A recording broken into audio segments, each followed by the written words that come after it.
Polypede Works here, coming to you once again with One Piece chapter 1141 entitled Older Women, which is just based off of a dumb joke that we find out in this chapter. But anyway, cutting up to the front, we have the 27th volume of the Yamato cover story in which Who's Who and the boys are just beating up a chained down page one while a chained up OT has to watch helplessly. So it's weird how long this is being, like, I guess, drawn out, because I'm wondering, is there going to be a point to this and why this is taking so long? Because I do find it very curious that we're talking about a whole bunch of Onis in this situation here. We have OT, page one, and Who's Who along with Yamato, while in a country of people who have blood from ancient giants. As we found out recently that those giants with horns are descendants from ancient giants, and we're going to find out a little bit more about that in this chapter. It is funny too that every Oni person here, presumably, I guess they're all Onis, has been imprisoned in one way or another in the past.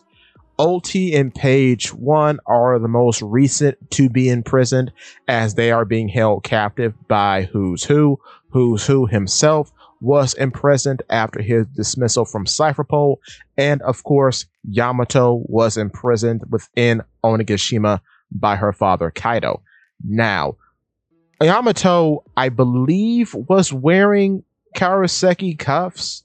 I know they were explosive, and I guess they were made of sea stone, simply because she couldn't use her devil fruit abilities.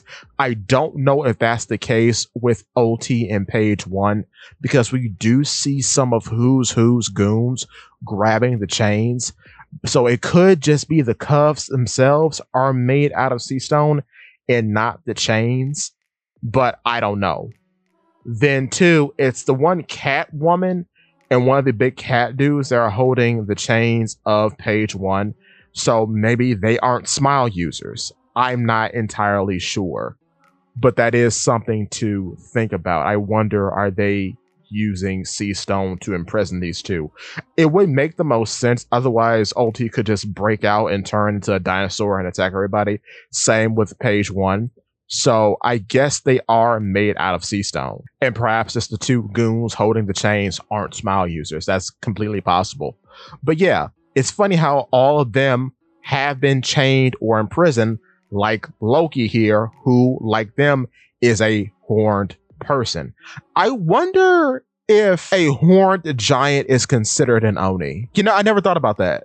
Because what's the actual difference between an Oni and then a giant with horns who's not an ancient giant, technically? That's weird, ain't it? Never thought about that. But moving on. Nami's upset at Road because it turns out the castle is empty. She doesn't care about the monstrous Loki. She just wanted some moolah.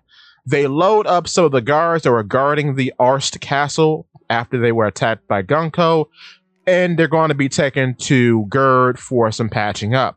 This then leads us into Ripley talking to Frankie about the mechanics of the Atom Tree and how homes of giants are settled on their branches. One village in particular had to be cut down by the name of Hagen as it was struck by lightning. Seeing as how that branch gotten old, it was extremely flammable. Therefore, it had to be sacrificed so the rest of the villages can prosper. So I wonder if Hagen's going to be brought up again at some point. Like, where did the village fall to once it was cut off? And then Ripley goes on to say that the only real weaknesses of Elbaf as a nation are fire and lightning, which is very interesting because St. Killingham, presumably with the power of the Quillen, could have fire and or lightning powers because those are abilities Quillens are associated with, or Kirans are associated with. So that's something to keep an eye out for.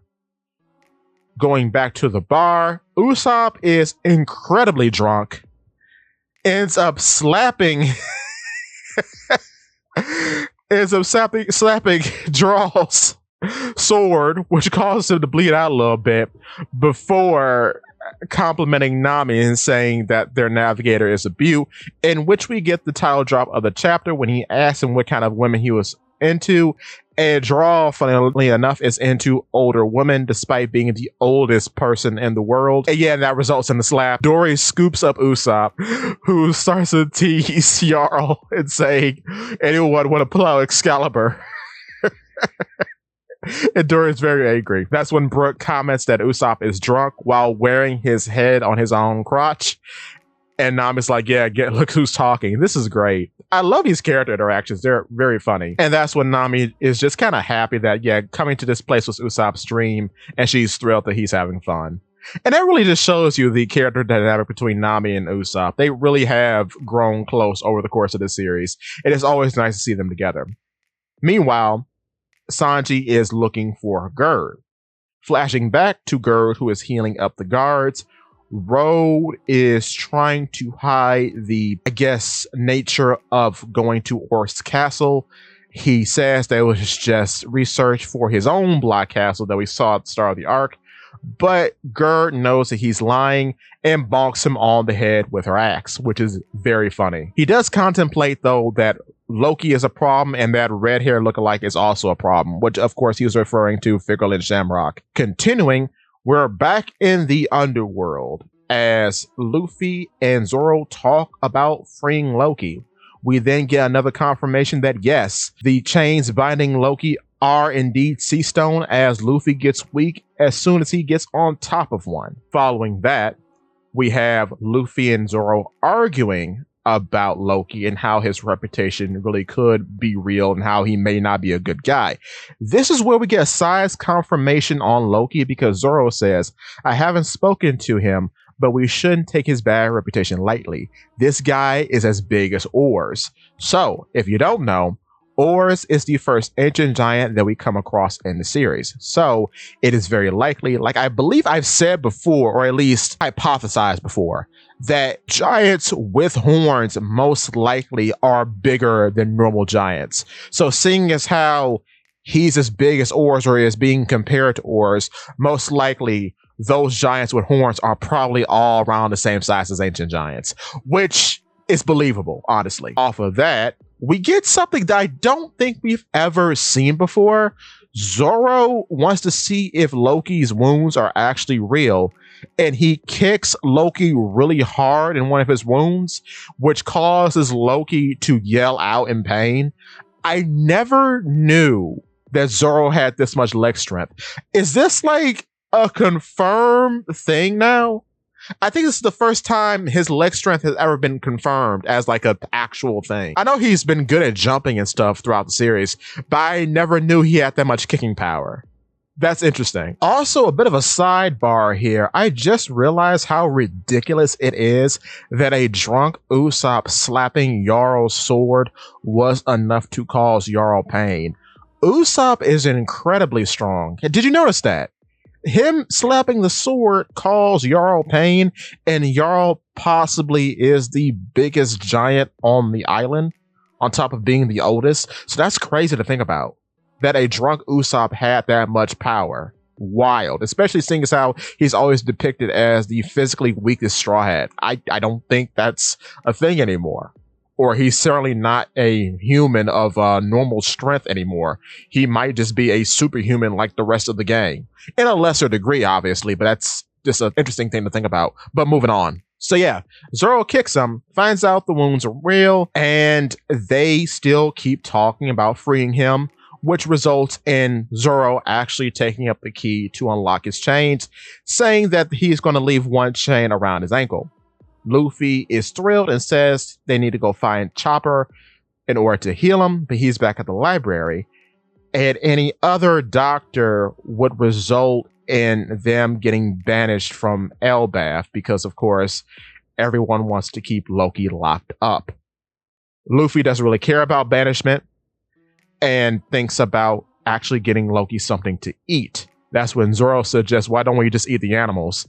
But Luffy is very, very angry about that because he has become friends with these animals and he does not eat his friends. That's when Zoro does apologize for the transgression. And Luffy goes off to find a doctor, but he is interrupted by the new giant warrior pirates coming in, crashing in on the scene. However, the clouds of the Skeever do not work in the underworld. So Haruden, Stanson, Goldberg, Road, Gerd, and Sanji all come crashing down before they are saved by Luffy's Gum Gum balloon. This I just want to talk about for a second because it is quite interesting. Luffy inflates to a point in which he can bounce back a giant ship with how many are here? 1, 2, 3, 4, 5. 5 giants. Because yeah, Stanson, Haruden, Road, Goldberg, and Gerd. So he can bounce a giant ship that has 5 giants on it away, because it turns out that the force of the collision and Luffy's rubberiness resulted in everyone getting bounced away but Gerd and Sanji. But they come back and are thankful because the bounce away was less deadly than the initial impact that would have occurred if they fell from the height that they were at. So that's cool. But they go on to say how awful of a person Loki is, and even as a child he was a schemer and a deceiver, which is funny because we now know that yeah, this is Haruden's younger brother. And Luffy has the lying face on in which he tucks in his lips. And Zoro's like, well, yeah, no, it's too late for that because we already freed him. And that is when we see it. Yeah, Loki stands at his full height, his face in shadow, as he looms over Luffy, grinning. And Luffy yells out, "What? I could have sworn he was out cold." Haruden yells for Loki to stop it. Put down Ragnir. Ragnir is his hammer, Loki's hammer. So the boy is free. My goodness. Unfortunately, however, we will not see any Devil Fruit powers because one of his ankles is still shackled with the Sea Stone chain. So we're not going to see any Devil Fruit powers, presumably, but it is still quite a sight to see this man stand up at full height like this. It's crazy. Which means the attacks from Cerberus didn't do a thing. Which I guess they would, because the endurance of this man has to be massive. And I still think, too, that those horns are real. Seeing as how, I mean, this confirms it even more. Seeing as how he's being compared to Oars, and seeing as how Harold had horns initially, yeah, no. Loki is a proper horned giant through and through. Also, seeing as how Harold was mentioned, I forgot to mention this in my last chapter talk, but the Holy Knights did mention King Harold and wanting to go visit his grave in the previous chapter.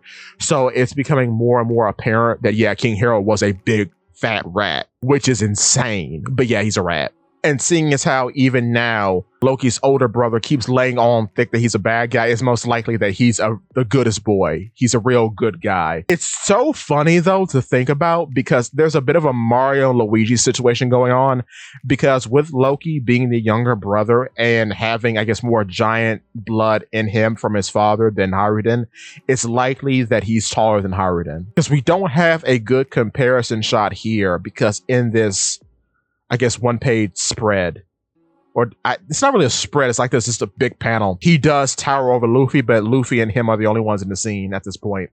So I can't wait to see some comparison shots, just to see how much bigger he is than the rest of the giants present in this location. But yeah, Loki is up, bruh. He is immaculate. Also, we just had a release of what his colors are, and he does have pink hair and a purple cape, so that's something. I wonder what that's about. But with that being said, that's about it for the chapter. Pretty cool stuff going on.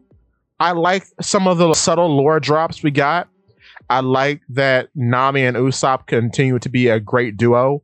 And that's all I have for you today. Oh yeah, no break next week. So we are on for 11:42 next week. Very exciting. But give me your thoughts and tell your friends about Polypede. What's it?